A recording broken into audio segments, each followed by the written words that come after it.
নমস্কার, আমি শম্পা। আপনারা দেখছেন উত্তরের সংবাদ। প্রথমেই আজকের নিউজ হেডলাইন্স।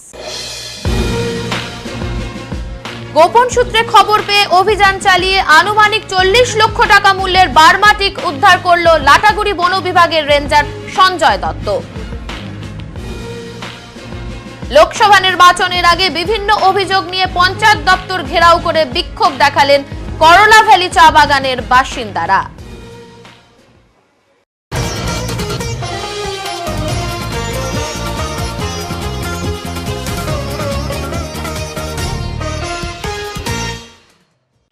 হযরত দরবেশ কালু শাহ বাবার 95তম মৃত্যুবার্ষিকী উপলক্ষে 4 নম্বর ঘুমটি মসজিদ সংলগ্ন এলাকায় চলছে মেলা। হযরত দরবেশ কালু শাহ বাবার 95তম মৃত্যুবার্ষিকী উপলক্ষে চলছে মেলা। আয়োজনে কালু সাহেব মসজিদ ও মাজার কমিটি। কালু শাহ বাবার 95তম মৃত্যুবার্ষিকী ঔরস মোবারক উপলক্ষে আজ থেকে শুরু হলো জলপাইগুড়ি 4 নম্বর ঘুমটি পুরাতন মসজিদে বিভিন্ন অনুষ্ঠান। এই উপলক্ষে একটি বিশাল মেলার আয়োজন করা হয়েছে মসজিদ সংলগ্ন এলাকায়। প্রতি বছরই এই মেলাতে সকল ধর্মের মানুষ মিলিত হন। মেলাতে রকমারি জিনিসের পসরা সাজিয়ে বসেছেন দোকানিরা।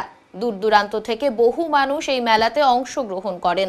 আজ ও আগামীকাল চলবে এই মেলা। সাথে একটি নতুন ভবনের উদ্বোধন হবে আগামীকাল।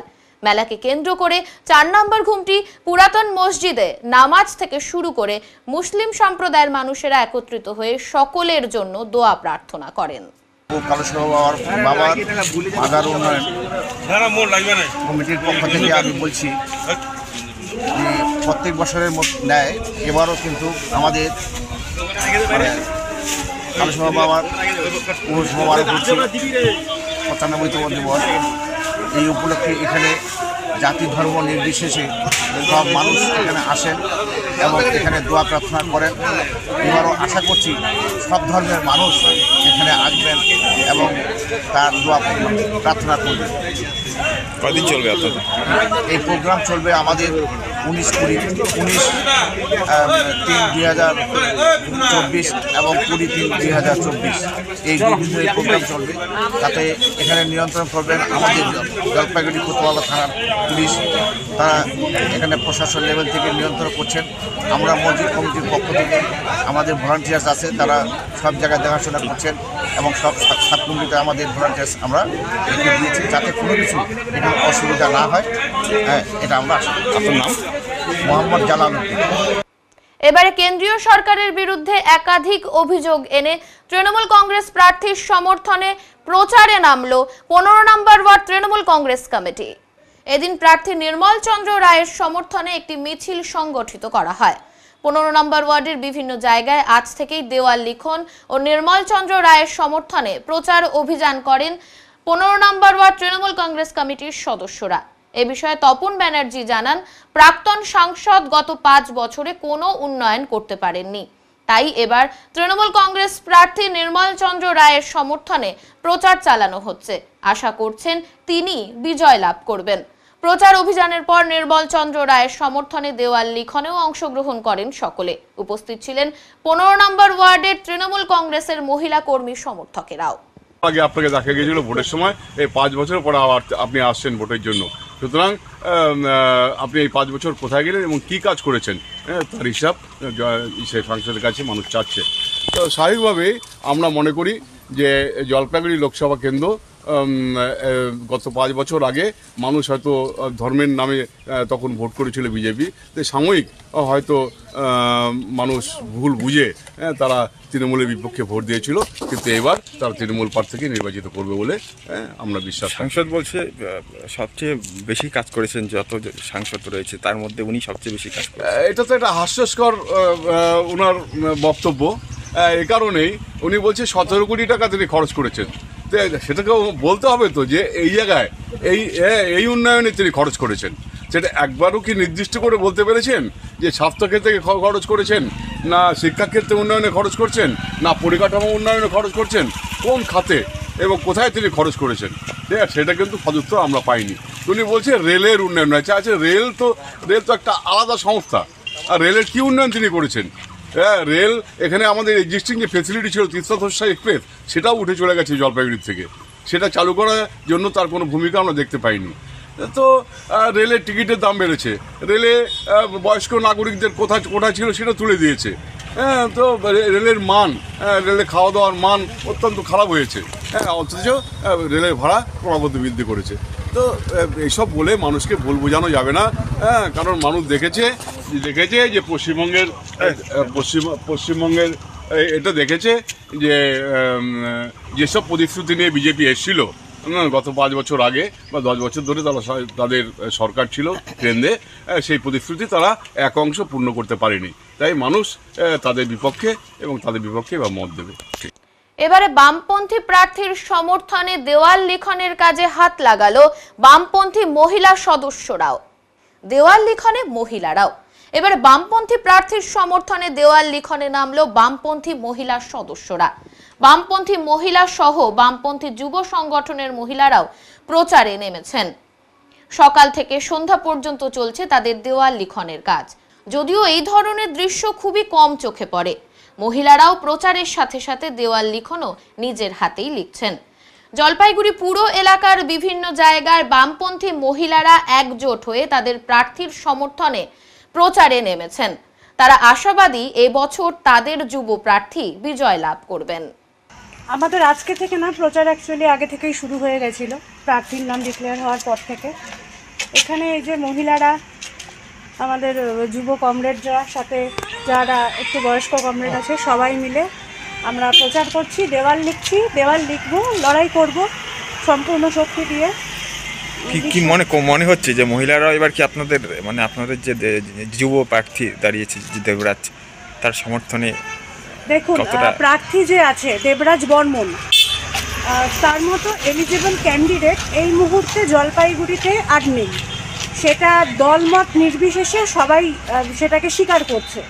বিরোধী দলের যারা আছেন, বিজেপি বলুন, তৃণমূল বলুন, তারাও স্বীকার করছে দেবরাজদার যা পোটেনশিয়াল আর মানুষটা যেরকম, তিনি একজন যোগ্য প্রার্থী। এরকম একটা অবস্থায় যেখানে তৃণমূলের দুর্নীতি চলছে, বিজেপির ধর্মীয় মেরুকরণের চেষ্টা চলছে, সাম্প্রদায়িক একটা বীজ বপন করার চেষ্টা চলছে, সেই জায়গাতে দাঁড়িয়ে দেবরাজ বর্মন আমরা আশা রাখছি বিপুল ভোটে জয়যুক্ত হবেন। কারণ মানুষের কাছে আমরা যখন প্রচারে যাচ্ছি ডোর টু ডোর, মানুষের কিন্তু এবার বীতশ্রদ্ধ হয়ে গেছে। মানুষ এই চুরি, এই ধর্মীয় বিষয়গুলো নিয়ে ঝামেলা, এসব দেখতে দেখতে মানুষ বীতশ্রদ্ধ হয়ে গেছে। তো আমরা আশাবাদী দেবরাজদা জিতবে। আর মহিলারা কি ঝাঁপিয়ে পড়েছেন? মহিলারা প্রথম থেকেই, আমাদের বামপন্থী মানসিকতার সমস্ত মহিলারা আমাদের সাথে প্রথম থেকেই আছেন। আর প্রার্থী ডিক্লেয়ার হওয়ার পরে বিভিন্ন বয়সের মহিলারা শুধু নয়, বয়স্করাও আমাদের সাথে কাঁধে কাঁধ মিলিয়ে কাজ করছে। গত 14ই মার্চ আচমকাই জলপাইগুড়ি ফণীন্দ্রদেব বিদ্যালয় পরিদর্শন করেন কলকাতা হাইকোর্টের বিচারপতি বিশ্বজিৎ বসু। আজ অর্থাৎ মঙ্গলবার সেই বিষয়ে এক বৈঠক অনুষ্ঠিত হলো বিদ্যালয় পরিচালন কমিটির। কলকাতা হাইকোর্টের বিচারপতি বিশ্বজিৎ বসু পরিদর্শন করেছিলেন জলপাইগুড়ি ফণীন্দ্রদেব বিদ্যালয়। মঙ্গলবার স্কুল পরিচালন কমিটির বৈঠক অনুষ্ঠিত হলো। বিচারপতির নির্দেশ মেনে 2 সপ্তাহের মধ্যে স্কুলের সব সমস্যা খতিয়ে দেখে পূরণ করার প্রক্রিয়া শুরু হয়েছে বলে এদিন জানালেন বিদ্যালয় পরিচালন কমিটির সভাপতি তথা জলপাইগুড়ি সদরের বিধায়ক প্রদীপ কুমার বর্মা। উল্লেখ্য, বিচারপতি বিশ্বজিৎ বসু গত 14ই মার্চ ফণীন্দ্রদেব বিদ্যালয় পরিদর্শন করেছিলেন। আচমকাই ওই পরিদর্শনের পর স্কুলের একাধিক সমস্যা নজরে পড়ে বিচারপতির। 45 জন শিক্ষক শিক্ষিকাদের মধ্যে সেদিন কিছু সংখ্যক শিক্ষক শিক্ষিকা অনুপস্থিত ছিলেন। যদিও স্কুল কর্তৃপক্ষ দাবি করেছিলেন অনুপস্থিতির মধ্যে কয়েকজন অন ডিউটিতেই ছিলেন। পড়ুয়াদের উপস্থিতি নিয়ে কোনো সমস্যা না থাকলেও স্কুলের পরিকাঠামো ও শিক্ষক শিক্ষিকাদের অনুপস্থিতির প্রসঙ্গটি উল্লেখ করেছিলেন বিচারপতি। এদিন বৈঠক শেষে বিধায়ক তথা স্কুলের পরিচালন কমিটির সভাপতি প্রদীপ কুমার বর্মা জানান, স্কুলের সমস্যাগুলি খতিয়ে দেখে 2 সপ্তাহের মধ্যে পূরণ করার চেষ্টা করা হচ্ছে। 2 সপ্তাহ পর আবারও বৈঠক করা হবে বলে জানান তিনি।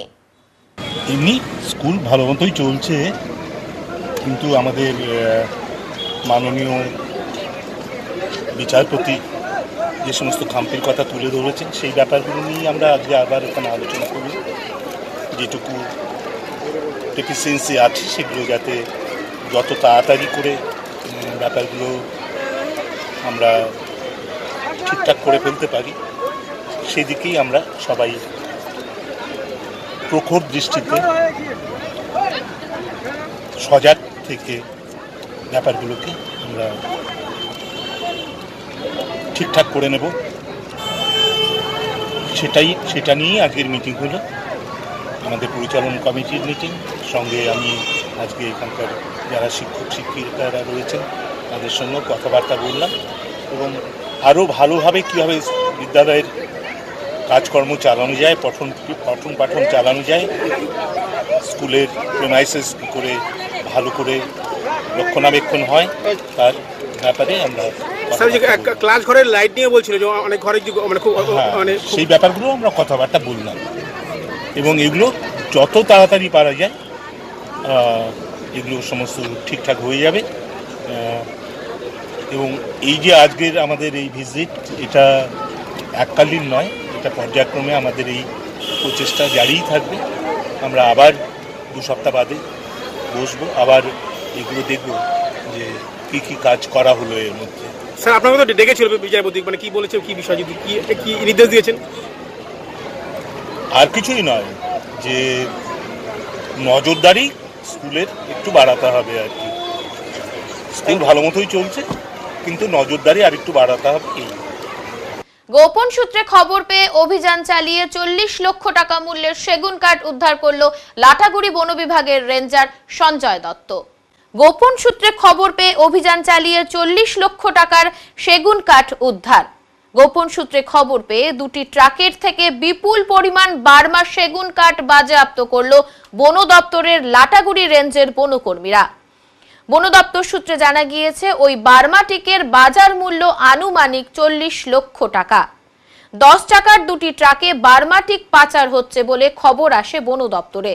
মঙ্গলবার সকালে লাটাগুড়ি বন বিভাগের রেঞ্জার সঞ্জয় দত্তের নেতৃত্বে অভিযান চালায় বনকর্মীরা। বনকর্মীরা ময়নাগুড়ি রোড এলাকা থেকে ওই গাড়ি দুটিকে আটক করেন। তল্লাশি চালাতেই উদ্ধার হয় বিপুল পরিমাণ বার্মা টিক। 2টি গাড়ির চালককে আটক করেছে বন দপ্তর। তাদের বাড়ি হরিয়ানায় বলে জানা গিয়েছে। এই ঘটনায় আর কারা জড়িত আছেন তা খতিয়ে দেখা হচ্ছে। দুর্ঘটনার কবলে পড়ল একটি যাত্রী বোঝাই টোটো। তবে ঘটনায় বড় কোনো আঘাত লাগেনি যাত্রীদের। মঙ্গলবার দুপুরে এই ঘটনাটি ঘটে জলপাইগুড়ি বড় পোস্ট অফিস মোড় এলাকায়। ঘটনার বিবরণ দিতে গিয়ে টোটো চালক মনমতো তন্ত্র জানান, 3 নম্বর ঘুমটি থেকে 3 জন যাত্রী নিয়ে কিং সাহেবের ঘাট পর্যন্ত যাওয়ার পথে টোটোর সামনের চাকা এক্সেল ভেঙে টোটোটি উল্টে যায়। ট্রাফিকে কর্মরত পুলিশ কর্মী ও স্থানীয়রা ছুটে এসে টোটোয় থাকা যাত্রীদের উদ্ধার করে প্রাথমিক চিকিৎসা প্রদান করেন। ওই বেয়ারিং ভেঙে গেছে, সামনের এক্সেল ভেঙে এখানে দাঁড়ায় বলে। হ্যাঁ, কি হয়েছে? 3 জনকে নিয়ে আসতেছিলাম 3 নম্বর ঘুমটি তো। ওরা যাবে কি জানি বলে ওটাকে, কিং সাহেব ঘাট। এত দূর ভালোই আসছি, এইখানে হঠাৎ করে বেয়ারিং ভেঙে গাড়িটা পাল্টি খেলো। এমনি কারো লাগছে? না, লাগে নাই, কেউ লাগে না, আমারও লাগে। কি নাম আপনার? আমার নাম হচ্ছে মনমতো। মনমতো কি? মনমতো তন্ত্র। হাতির হানায় মৃত্যু হলো এক ব্যক্তির। মালবাজার মহকুমার ধূপঝোড়া এলাকার ঘটনা। সোমবার রাতে হাতির হানায় মৃত্যু হলো এক ব্যক্তির।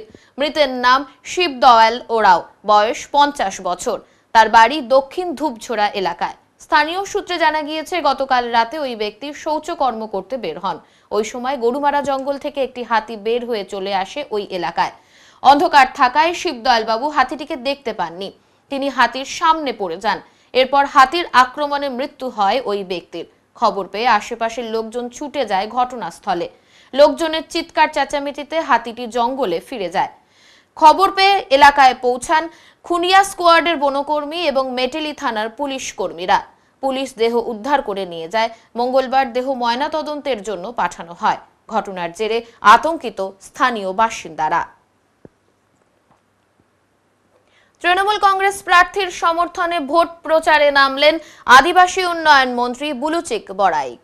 জলপাইগুড়ি লোকসভা কেন্দ্রে তৃণমূল কংগ্রেস প্রার্থী নির্মল চন্দ্র রায়ের সমর্থনে মালবাজারে ভোট প্রচারে নামলেন আদিবাসী উন্নয়ন মন্ত্রী বুলুচিক বড়াইক এবং মাল পুরসভার চেয়ারম্যান স্বপন সাহা সহ অন্যান্যরা। মালবাজারে রাধা গোবিন্দ মন্দিরে পুজো দিয়ে ভোট প্রচার শুরু করেন মন্ত্রী। পাশাপাশি মুখ্যমন্ত্রী মমতা বন্দ্যোপাধ্যায়ের আরোগ্য কামনা করেন বুলুচিক বড়াইক। মন্ত্রী জানান, তৃণমূল প্রার্থী নির্মল চন্দ্র রায়ের সমর্থনে ভোট প্রচার শুরু করলেন। মালবাজারের বেশ কিছু ওয়ার্ডে এদিন সাধারণ মানুষের কাছে গিয়ে মুখ্যমন্ত্রীর উন্নয়নের কথা তুলে ধরেন তিনি। পাশাপাশি কেন্দ্রীয় সরকারের বঞ্চনার কাহিনী সাধারণ মানুষের কাছে তুলে ধরেন মন্ত্রী। মালবাজার পুরসভার চেয়ারম্যান স্বপন সাহা জানান, মুখ্যমন্ত্রী মমতা বন্দ্যোপাধ্যায় যেভাবে রাজ্যের উন্নয়ন করে চলেছেন তাতে এবার বিধানসভা ভোটে এই রাজ্যে 35টির বেশি আসন পাবে তৃণমূল। মাননীয় মুখ্যমন্ত্রী মমতা ব্যানার্জি তার দ্রুত আরোগ্য কামনা করে আমাদের সেনাপতি অভিষেক বন্দ্যোপাধ্যায়ের নির্দেশে সমস্ত বুথে বুথে আমাদের জনসংযোগ যাত্রা একটা শুরু হয়েছে। এর পরবর্তীতে আমাদের প্রার্থী নির্মল চন্দ্র রায়, তৃণমূল কংগ্রেসের মনোনীত প্রার্থী, উনিও যোগদান করবেন। মাননীয় মন্ত্রী বুরুচিক বাড়াই আজকে এই মন্দিরে পুজো দিয়ে শুভ সূচনা করবেন। ফলাফল কিরকম হবে বলে মনে করছি? ফলাফল আমরা আশাবাদী, আমরা 35টার উপরে সিট পাব। আর ইস্যু কি থাকছে এই জলপাইগুড়ি কেন্দ্রের প্রচারের ক্ষেত্রে? ইস্যু আমাদের উন্নয়ন, যত উন্নয়ন আমাদের হয়েছে সেই উন্নয়নকে হাতিয়ার করে লক্ষ্মী ভাণ্ডার বলেন, স্বাস্থ্যসাথী কার্ড বলেন, রূপশ্রী বলেন, কন্যাশ্রী বলেন, সমস্ত প্রকল্পকে হাতিয়ার করে আজকে দেখুন কেন্দ্র সরকারের যে বঞ্চনার নীতি, যে বঞ্চনা বাংলার বিরুদ্ধে করছেন এবং বাংলার বিরুদ্ধে কুৎসা রটনা করছেন এক সন্দেশ খালি নিয়ে সারা দেশব্যাপী, তার আমরা ধিক্কার জানাই, প্রতিবাদ জানাই। এখন সময় বিরতির, ফিরে আসছি বিরতির পর, সঙ্গে থাকুন। সব সময় সব দিকের সব খবর পেতে সাবস্ক্রাইব করুন, বেল আইকনটি প্রেস করে আপডেট থাকুন।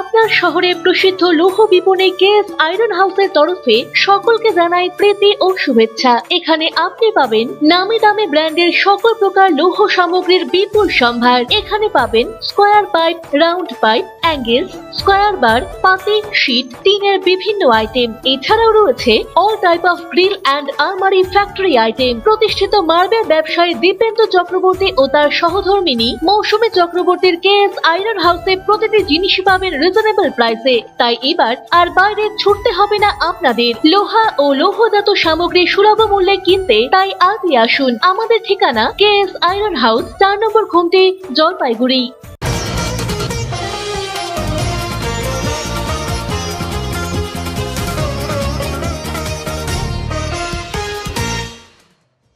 বিভিন্ন অভিযোগ নিয়ে মঙ্গলবার পঞ্চায়েত দপ্তর ঘেরাও করে বিক্ষোভ দেখালেন করলা ভ্যালি চা বাগানের বাসিন্দারা। লোকসভা নির্বাচনের আগে জলপাইগুড়ি অরবিন্দ গ্রাম পঞ্চায়েতের তৃণমূল প্রধানকে চোর প্রধান বলে আন্দোলন শুরু করেছেন গ্রামবাসীরা। মঙ্গলবার পঞ্চায়েত দপ্তর ঘেরাও করে বিক্ষোভ দেখালেন করলা ভ্যালি চা বাগানের বাসিন্দারা। এই ঘটনাকে কেন্দ্র করে এদিন দুপুরে উত্তপ্ত হয়ে ওঠে জলপাইগুড়ি অরবিন্দ গ্রাম পঞ্চায়েত দপ্তর। করলা ভ্যালি চা বাগানের বাসিন্দাদের অভিযোগ, দীর্ঘদিন ধরে পানীয় জল পাচ্ছেন না গ্রামের বাসিন্দারা। বেহাল রাস্তার জন্য ঠিকমতো চলাচল করতে পারছেন না গ্রামের মানুষ। দীর্ঘদিন ধরেই পথবাতি নেই। পঞ্চায়েত প্রধানকে বারংবার জানিয়েও কোনো কাজ হয়নি। প্রধানের কাছে রেসিডেন্সিয়াল সার্টিফিকেট চেয়েও পাওয়া যায় না বলে অভিযোগ। চা বাগানের আদিবাসী গ্রাম পঞ্চায়েত সদস্য টিকা রাউতিয়া অভিযোগ করে বলেন, পঞ্চায়েত দপ্তরে তাকে কোনো গুরুত্ব দেওয়া হচ্ছে না। তার এলাকায় কোনো উন্নয়নমূলক কাজ করছে না পঞ্চায়েত প্রধান। যদিও এই সমস্ত অভিযোগ অস্বীকার করেন পঞ্চায়েত প্রধান রাজেশ মণ্ডল। আগে যে বাড়িতে আমরা 200-250 টাকা ট্যাক্স দিচ্ছি, এটা বাড়িতে এখন 1200 টাকা দিচ্ছে কেন? এই টাকা হচ্ছে ওন ফান্ড, সরকারি ওন ফান্ড। এটাকে কাউকে হিসাব দিতে হবে না। প্রধান 500 টাকা খরচা করবে, 5000 টাকা বিল করবে, পকেটে ভরবে এই প্রধান। এই জন্য এটা চক্রান্ত। আর এইসব প্রতিবাদ আমাদের বাগানের উপপ্রধান করছে, তার জন্য তাকে হেনস্থা করা হচ্ছে। যে আজকে কি করবে। এর মধ্যে কত বড় দুঃখের কথা, আজকে আমরা যারা দল করি, আমাদের উপপ্রধান তৃণমূল, প্রধান তৃণমূল, আদার্স পঞ্চায়েতের তৃণমূল, একটা এমার্জেন্সি ফান্ডের টাকা আসছিল রাস্তা 2 কিলোমিটার করার জন্য। আমরা বাগানে অর্ধেক একটা রাস্তা হয়ে আছে, তার জন্য আমাদের প্রতিনিধি ওনাকে বললো যে আমাদের এই রাস্তাটাকে একটু দেখে দিলে ভালো হয়। তখন ওকে কাজে না দেওয়ার জন্য, হেনস্থা করার জন্য তৃণমূলের প্রধান তৃণমূলের এগনেস্টে ভোট করাইছে। যেহেতু একমাত্র প্রতিনিধি আদিবাসী, তাকে অন্য কাস্টের দিকে ভোট করাইলো, তো প্রধানের দিকে তো সবাই ভোট দিবে। আজকে আমাদের বাগানে আদিবাসীকে কে ভোট দিবে? তারপরে বললো তোমার রাস্তা হবে না, ওই রাস্তা অন্য জায়গায় করে দেওয়া হলো। আজকে ওন ফান্ড দিয়ে টাকা দিয়ে ড্রেন করা হচ্ছে, অনেক কিছু কাজ করা হচ্ছে, লাইট লাগানো হচ্ছে। আমাদের এলাকায় একটা সজলধারা ছিল অনেক দিন আগের, আজকে 15-20 বছর আগের, সেখানকার সরকারি কাজ কোনো করতে যায়, ড্রেন করতে যায়, সে পাইপখানা নষ্ট হয়ে গেছে। বেশি না 50-60 হাজার টাকা খরচা লাগবে সেই পাইপটা ঠিক করার জন্য। আমরা চিঠি আনছি, আমরা আজকে শো করবো মিডিয়ার কাছে, সবার কাছে দেখাবো। ভিডিও থেকে প্রধানকে চিঠি করা হয়েছিল, আমাদের ম্যানেজমেন্ট আমরা সিল নিয়ে গেছি। 1 বছর আগের ঘটনা, না হলে 9 মাস 10 মাসের আগের ঘটনা।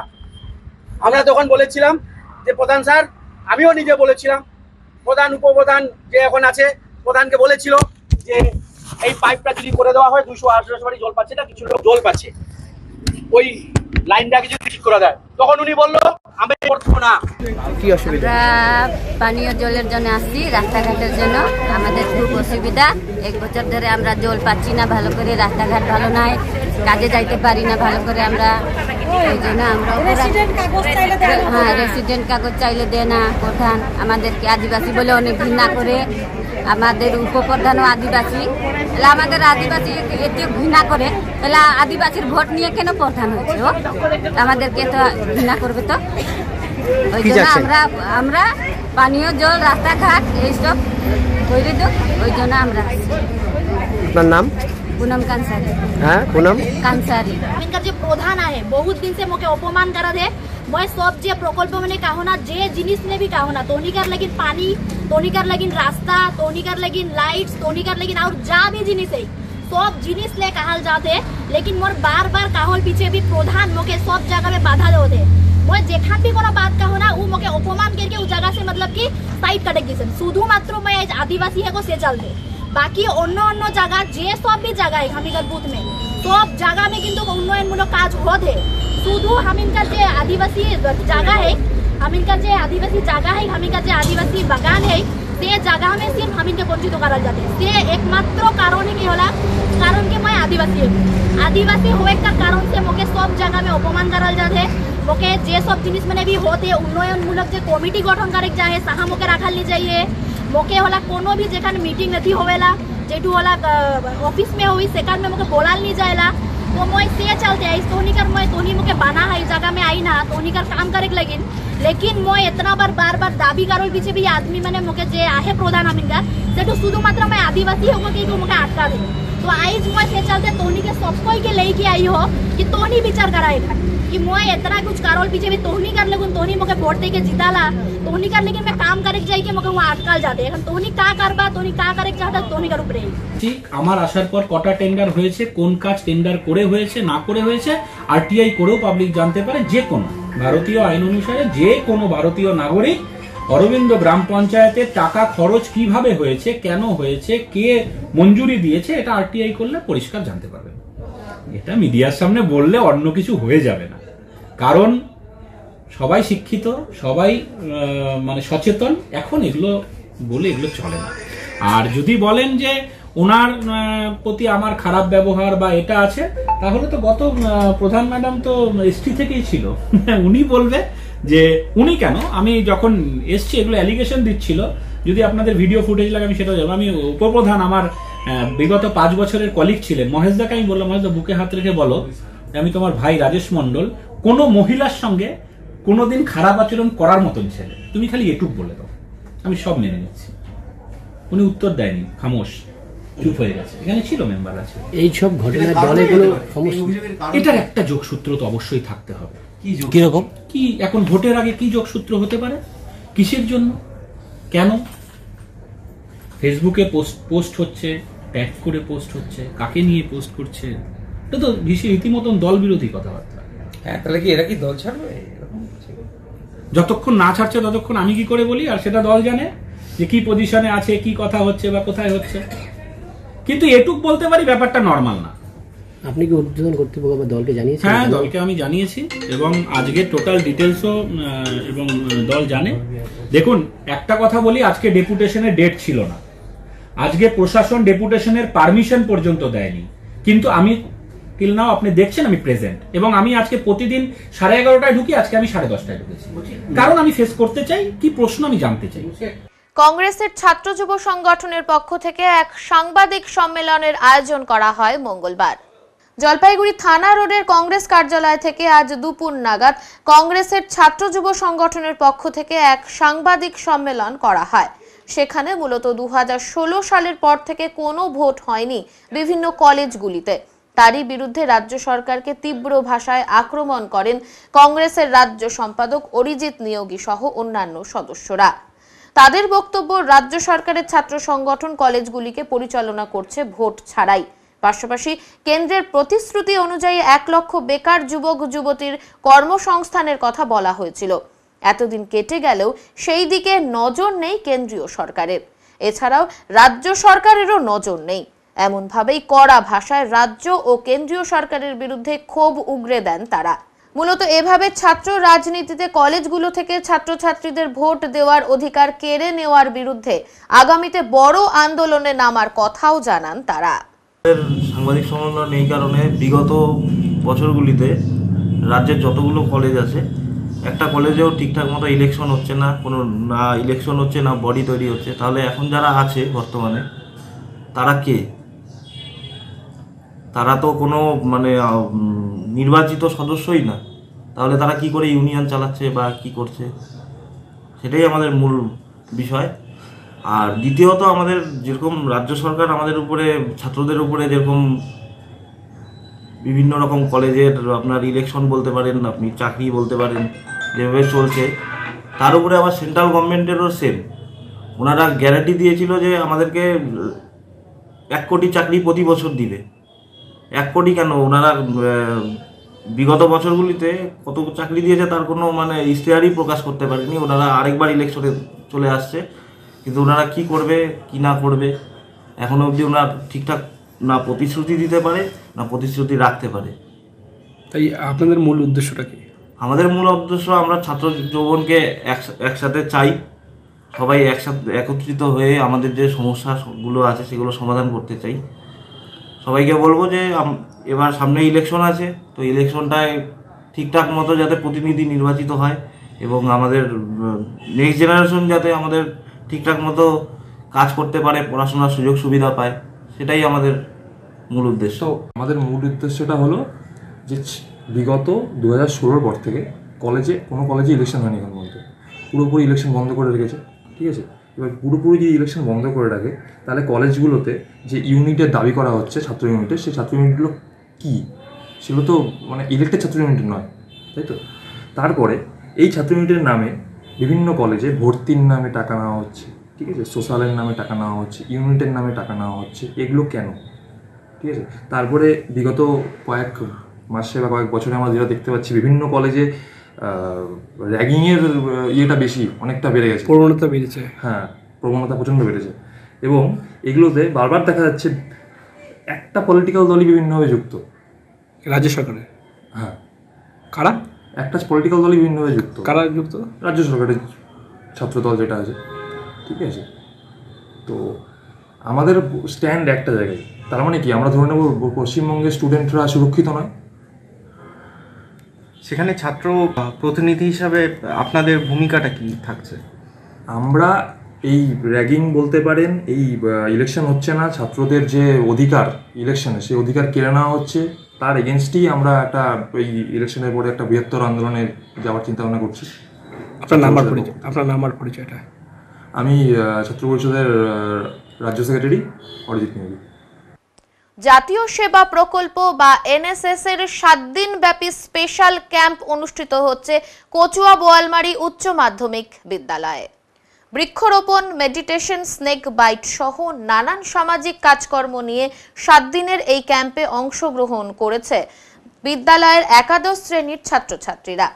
এনএসএস এর দায়িত্বে থাকা বিদ্যালয়ের শিক্ষক শান্তনু চন্দ্র জানান, নানান ধরনের সামাজিক কাজকর্ম নিয়ে 7 দিনের এই স্পেশাল ক্যাম্পে বিদ্যালয়ের 41 জন ছাত্রছাত্রী অংশগ্রহণ করেছে। এর মধ্যে 19 জন ছাত্রী এবং 21 জন ছাত্র রয়েছে। বিদ্যালয়ের ভারপ্রাপ্ত প্রধান শিক্ষক জিতেন্দ্রনাথ সরকার জানান, এরূপ স্পেশাল ক্যাম্প এখানে অনুষ্ঠিত হওয়ায় বিদ্যালয়ের পড়ুয়ারা ভীষণভাবে উপকৃত হবে। জাতীয় প্রকল্পের আওতায় ছাত্রছাত্রীরা পড়াশোনার পাশাপাশি এই সমস্ত সেবামূলক কাজে নিযুক্ত থাকলে তাদের শারীরিক মানসিক বিকাশ ঘটবে। এদিন এই স্পেশাল ক্যাম্পে অংশগ্রহণ করতে পেরে ছাত্রছাত্রীরাও ভীষণ খুশি বলে জানা গেছে। বলো আমাদের কি এটা একটি হচ্ছে সামাজিক, আমাদের মানে হচ্ছে সামাজিক সেবামূলক কাজ। আমরা শিক্ষার বাইরেও যাতে মানে হচ্ছে নানা রকম আমাদের কাজ থাকে, যেরকম সমাজের বিষয়, আমাদের স্কুল পরিচর্যা, প্লাস আমাদের স্কুলের বাইরে মানে সবকিছু পরিচ্ছন্নতা রাখা। আবার আজকাল যেরকম গরমের মানে বিষাণ হচ্ছে বেশি করে, সেখানে হচ্ছে আমাদের বৃক্ষরোপণেরও একটা কাজ থাকবে। আমাদের স্কুল পরিচর্যা প্লাস স্কুলের মানে চারপাশে সবকিছুই পরিষ্কার করা হবে। আর হচ্ছে মানে এর থেকে আমরা অনেক কিছুই শিক্ষামূলক আমাদের মানে হচ্ছে বিষয় আমরা শিখতে পারবো, যার ফলে আমাদের ভবিষ্যতে এই আজকের এই সেটা কাজে লাগবে। হ্যাঁ, কাজে লাগবে। কি নাম তোমার? আমার নাম দেবপ্রিয়া সরকার, একাদশ শ্রেণী, কচুয়া বোয়ালমারি উচ্চ বিদ্যালয়। আমাদের বিদ্যালয় কচুয়া বোয়ালমারি উচ্চ বিদ্যালয়ে 2011 সাল থেকে জাতীয় সেবা প্রকল্প কাজ চলছে। এখানে এই বছর প্রথম আমরা স্পেশাল ক্যাম্প পেলাম, স্পেশাল ক্যাম্পের অনুমতি পেয়েছি। মানে কিসের ক্যাম্প এটা? এই স্পেশাল ক্যাম্পের মধ্যে আমাদের যে প্রতিপালক গ্রাম আছে বোয়ালমারি, সেখানে আমরা 7 দিনব্যাপী বিভিন্ন ধরনের কর্মসূচি গ্রহণ করব। যেমন ট্রি প্ল্যান্টেশন থাকবে, স্বচ্ছ ভারত অভিযান থাকবে, তারপরে হচ্ছে অর্গানিক ফার্মিংয়ের ব্যাপারে ইন্সপায়ারেশন থাকবে, এইসব বিষয়গুলো চলবে। তাছাড়া স্টুডেন্টদের বিভিন্ন ধরনের এক্সপার্টসদের নিয়ে এসে বিভিন্ন বিষয়ে ট্রেনিংগুলো করানো হবে, যেমন cyber crime, snake bite, fire fighting ইত্যাদি আরও অনেক কর্মসূচি এই 7 দিনব্যাপী চলবে। আসলে আমাদের যে এনএসএস মানে জাতীয় সেবা প্রকল্প, এখানে আমাদের ছাত্রছাত্রী এবং শিক্ষক মাস্টার শান্তনুবাবু ওনারা আমাদের বিদ্যালয়ে যে স্বাভাবিক পঠন পাঠন তার বাইরে বৃহত্তর সমাজে যে আরও কতগুলো দিক, অনেক দিক আছে আমাদের যেগুলো মানে পিছিয়ে আছি আমরা, মানে বৃক্ষরোপণ, তার সামাজিক কাজগুলো, স্বাস্থ্যবিধান, তার সঙ্গে ওই যে সাপের কামড় থেকে বাঁচার যে উপায়, আগুন লাগলে তার হাত থেকে বাঁচার উপায়, অর্থাৎ বিভিন্ন ধরনের যে মানুষের তাৎক্ষণিক সমস্যাগুলো তৈরি হয় সেখান থেকে বাঁচার জন্য আমাদের যে রাস্তাগুলো সেগুলো আমরা বৈজ্ঞানিকভাবে, এমনিতে গ্রাম বাংলায় সাধারণত টুকটাক ঝাড়ফুঁক এগুলো হয়, আমাদের এখানটায় একদম বৈজ্ঞানিকভাবে সমগ্র এলাকা বোয়ালমারি নন্দনপুর এলাকা ধরে আমাদের ছেলেমেয়েরা কাজটা সারা বছর করে থাকে। এবার একটা বিশেষ ক্যাম্প, আমাদের স্পেশাল ক্যাম্প হচ্ছে, যেটা এর আগে আমাদের ছাত্ররা সুযোগ পায়নি। আমাদের ছাত্ররা এর আগে শান্তনু স্যারের নেতৃত্বে বাইরে বাইরে বিভিন্ন স্কুলে গিয়ে তারা প্রোগ্রামে অংশ নিয়েছে। এবারই প্রথম একটা পূর্ণাঙ্গ অনুষ্ঠান আমাদের স্কুলে হচ্ছে। আমরা তার জন্য শান্তনুবাবুকে ধন্যবাদ জানাচ্ছি। আমরাও খুব গর্বিত এরকম একটা প্রোগ্রাম পাওয়ার জন্য। গরম পড়তেই সাপের উপদ্রব বেড়েছে ডুয়ার্স জুড়ে। গরম পড়তেই সাপের উপদ্রব বাড়ছে মালবাজার মহকুমায়। বহু মাস থেকে বৃষ্টি নেই ডুয়ার্সে, যার ফলে নদী নালা শুকিয়ে গেছে। যত দিন যাচ্ছে গরমের মাত্রাও বাড়ছে ডুয়ার্স জুড়ে। আর এই গরমের কারণেই সাপের উপদ্রব বাড়ছে মালবাজার মহকুমায়। জঙ্গলের সাপ আশ্রয় নিচ্ছে লোকালয়ের ঘর বাড়িতে, আর এতেই আতঙ্ক ছড়িয়ে পড়ছে বিভিন্ন এলাকায়। এরকম ভাবেই বাড়ির শোয়ার ঘর থেকে উদ্ধার হলো বিষাক্ত গোখরো সাপ। ঘটনাটি মালবাজার মহকুমার চালসা সংলগ্ন পরিমল মিত্র নগরের প্রদীপ দাসের বাড়ির। জানা যায় এদিন ঘরের ভেতর প্রদীপ বাবু স্ত্রী সাপটিকে দেখতে পান। তারপর খবর দেওয়া হয় খুনিয়া বন দপ্তরকে। খুনিয়া বন দপ্তরের কর্মীরা এসে সাপটিকে উদ্ধার করে নিয়ে যান। বন দপ্তর সূত্রে জানা যায় সাপটিকে জঙ্গলে ছেড়ে দেওয়া হয়েছে। সাপটা আমার বারান্দার ভেতরে কিছু ঝিটিমিটি ছিল, যেমন জুতার র্যাক ট্যাক ছিল, ওর পেছন দিকে লুকিয়েছে। এখন এটা একটা আতঙ্কের কারণ হয়। ন্যাচারালি তখন আপনাদের খোঁজ খবর করি যাতে এটা উদ্ধার করে সঠিক জায়গা পায়, এই জন্য চেষ্টা করা হয়। এখন সময় বিরতির, ফিরে আসছি বিরতির পর, সঙ্গে থাকুন।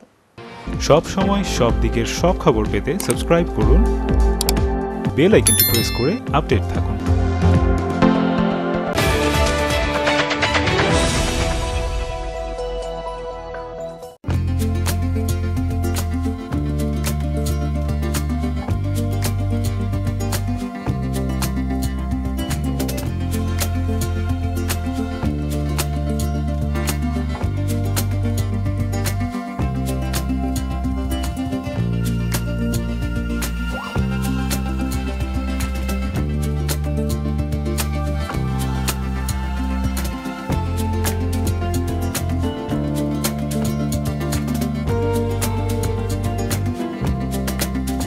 আপনাদের বিশ্বস্ত বস্ত্র প্রতিষ্ঠান দিনবাজার মদনলাল ব্রিজমোহন নিয়ে এসেছে হোম ফার্নিশিং এর এক্সক্লুসিভ শোরুম বেঙ্গল ফার্নিশিং। এখানে পাবেন আকর্ষণীয় মন মাতানো রেডিমেড পর্দা, পর্দার কাপড়, সোফার কাপড়, bedsheet, bed cover, towel, carpet, dohar, blinds, wallpaper, quilts, blanket এবং অন্যান্য হোম ফার্নিশিং এর বিপুল সম্ভার। তাই আজই আসুন আমাদের নতুন শোরুমে। আমাদের ঠিকানা বেঙ্গল ফার্নিশিং, উকিলপাড়া, নেয়ার ডমিনোজ, জলপাইগুড়ি। যোগাযোগ করুন 9733355575 এই নম্বরে।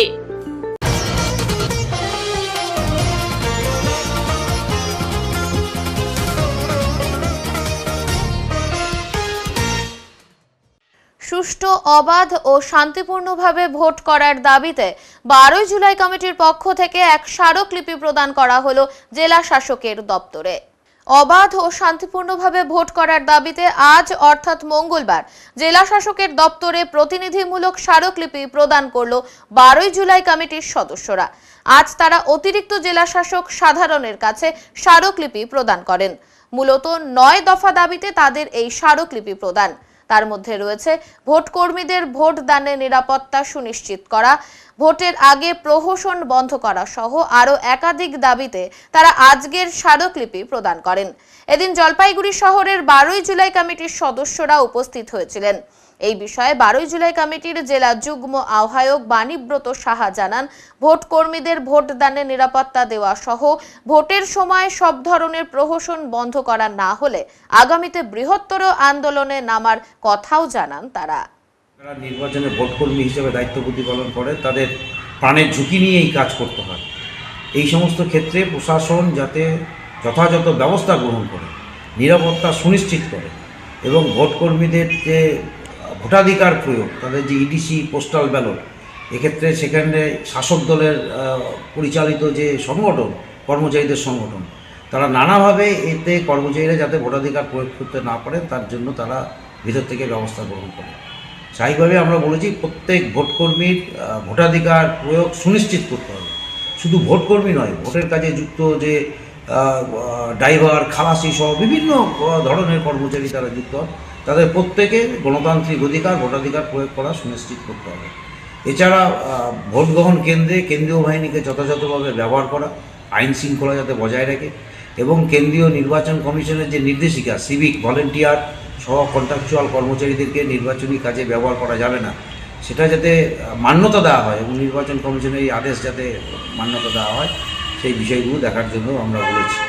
এবং আমরা এটাও বলেছি যে কর্মচারীদের নিরাপত্তার প্রশ্নে প্রশাসনের কোনো ধরনের দুর্বলতা, গাফিলতি যদি আমাদের নজরে আসে তাহলে আমরা বৃহত্তর সংগ্রাম আন্দোলন গড়ে তুলতে বাধ্য থাকি।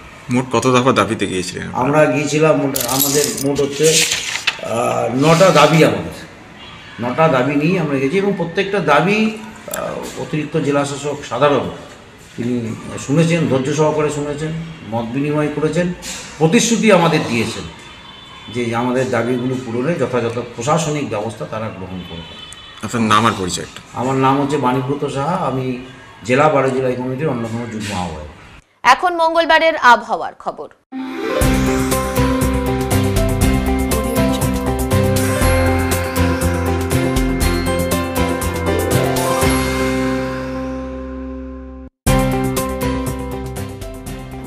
কেন্দ্রীয় আবহাওয়া দপ্তরের জলপাইগুড়ি কেন্দ্র থেকে পাওয়া তথ্য অনুযায়ী মঙ্গলবার দিনের সর্বোচ্চ তাপমাত্রা ছিল 33.7 ডিগ্রি সেলসিয়াস এবং সর্বনিম্ন তাপমাত্রা ছিল 16.1 ডিগ্রি সেলসিয়াস।